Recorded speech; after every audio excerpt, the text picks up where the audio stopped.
Selamat datang. Kali ini kita akan coba bedah sebuah kerangka teologis yang sangat spesifik, yaitu tentang peringkat ilahi keluarga Muhammad.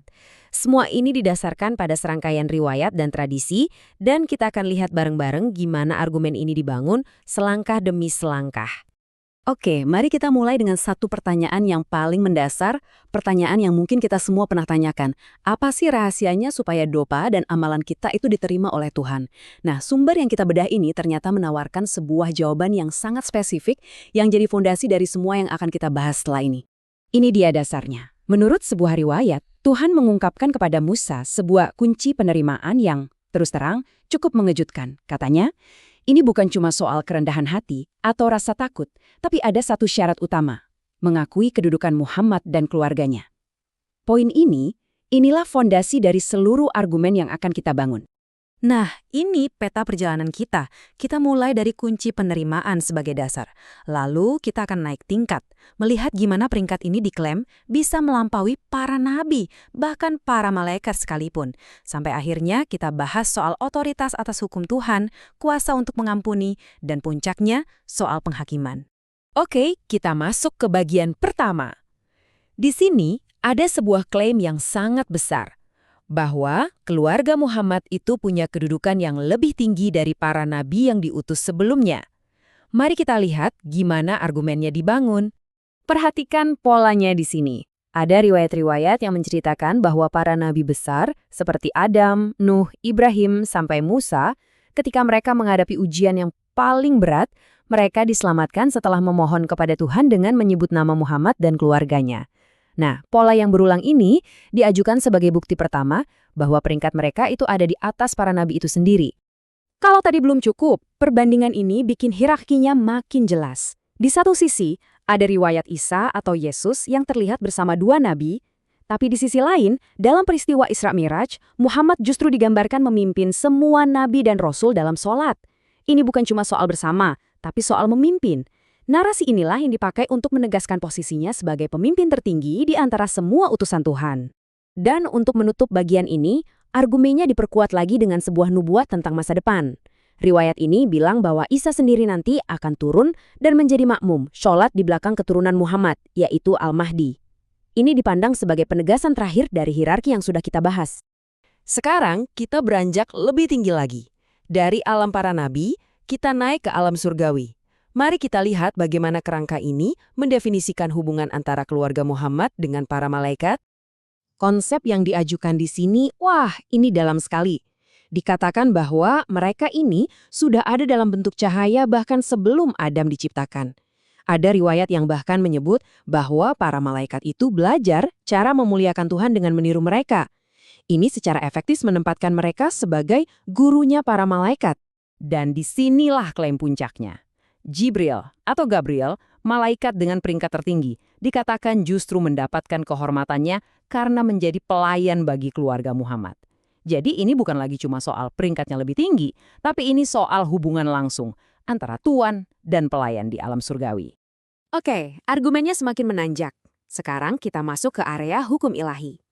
Klaim yang diajukan adalah adanya otoritas untuk mengubah atau bahkan membatalkan hukum agama yang sudah ditetapkan sebelumnya.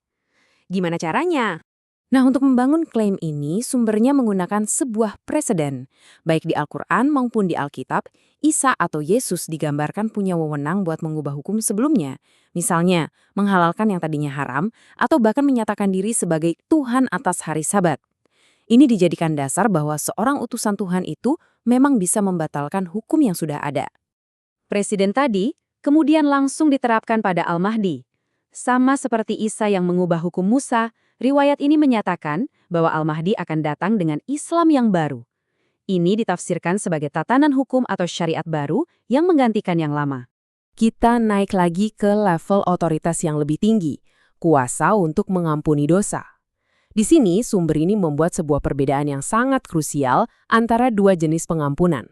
Poin kuncinya di sini, syafaat itu kan ketika seseorang memohon kepada Tuhan untuk orang lain. Jadi dia perantara. Sementara absolusi adalah ketika seseorang memberikan pengampunan secara langsung atas namanya sendiri. Coba kita lihat contohnya biar lebih jelas. Perbedaannya mencolok banget. Di satu sisi, ada Musa yang bertindak sebagai perantara. Dia memohon, "Ya Tuhan, ampunilah mereka." Di sisi lain, ada Isa yang bertindak dengan otoritas langsung. Dia bilang, "Dosamu diampuni." Seolah-olah kekuatan itu ada pada dirinya. Ini dua model kekuasaan yang sama sekali berbeda. Dan disinilah puncaknya. Menurut riwayat ini, kekuatan absolusi yang sama seperti yang dimiliki Isa, otoritas untuk mengampuni secara langsung, didelegasikan oleh Nabi Muhammad kepada Imam Ali, memberinya kuasa penuh untuk membebaskan atau menghukum. Kita sekarang sampai di bagian klimaks dari kerangka teologis ini. Fokusnya adalah pada kekuasaan tertinggi, yaitu penghakiman di hari akhir dan kepemilikan mutlak atas seluruh ciptaan. Lagi-lagi, argumen ini dibangun di atas preseden, kali ini dari Perjanjian Baru. Ayat ini memperkenalkan gagasan bahwa otoritas untuk menghakimi itu telah didelegasikan dari Tuhan Bapa kepada Sang Anak. Konsep pendelegasian ini jadi kuncinya. Dan persis seperti itu, riwayat Islam yang paralel pun disajikan. Klaimnya bisa dibilang hampir identik. Pada hari kiamat, Allah akan mendelegasikan penghakiman atas para pengikut mereka atau Syiah kepada para imam. Ini adalah cerminan langsung dari model pendelegasian yang kita lihat sebelumnya. Angka ini melambangkan totalitas.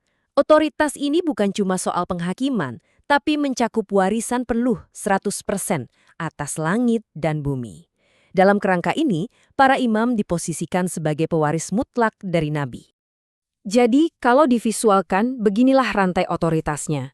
Dimulai dari Allah sebagai sumber segala kuasa, kemudian didelegasikan kepada Rasulnya, Muhammad, dan akhirnya diwariskan secara penuh kepada para imam setelahnya. Jadi, kalau kita rangkum, kerangka yang baru saja kita urai ini membangun sebuah argumen tentang peringkat ilahi yang mencakup otoritas atas para nabi, atas para malaikat, kemampuan untuk mengubah hukum Tuhan, kekuatan untuk memberikan pengampunan langsung, dan yang terakhir, wewenang untuk menghakimi. Lengkap. Sebagai penutup, mari kita sama-sama renungkan pertanyaan ini. Kalau dalam kerangka ini, para nabi yang agung, posisinya adalah pemohon, dan malaikat tertinggi adalah pelayan, lalu apa sebenarnya ukuran dan esensi sejati dari peringkat ilahi yang baru saja kita urai ini? Di mana batasnya?